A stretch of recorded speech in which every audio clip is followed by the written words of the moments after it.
Very, very fine. Thank you very much. Okay, okay. So can I start? Yeah.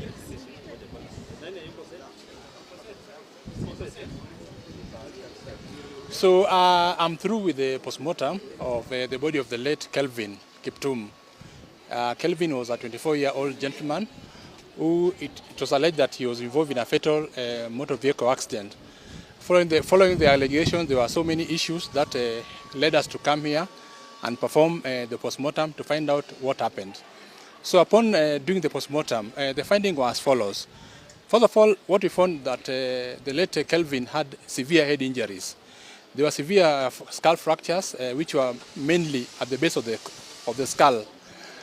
The spinal cord had intruded into the cranial cavity because of the fractures.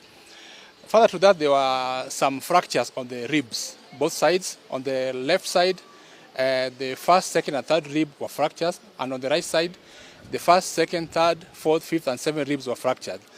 There are also what is called contusions on the lungs, meaning that there were also injuries to the lungs. So what actually killed the late Kelvin was severe head injuries, which when I look at them, they look more of something which was caused by a motor vehicle accident. We've taken samples for further analysis because the circumstance of the death is still being investigated. So there are some samples will be taken which will undergo what is called a full toxicological analysis. So you can see that whether there was anything that could have contributed to is being involved in the motor vehicle accident. What we are doing is to do what is called toxicological analysis, being that this is a person who was driving, then suddenly he got an accident and passed on. So our question is, what could have contributed to this? Was there something in the system which could have contributed to this? That's why we've taken samples for further analysis. Yes.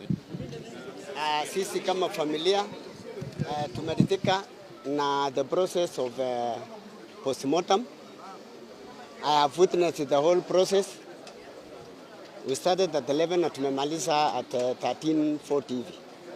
Then we are waiting for the samples that they have said they will be taken for analysis, and we are okay with the process of postmortem.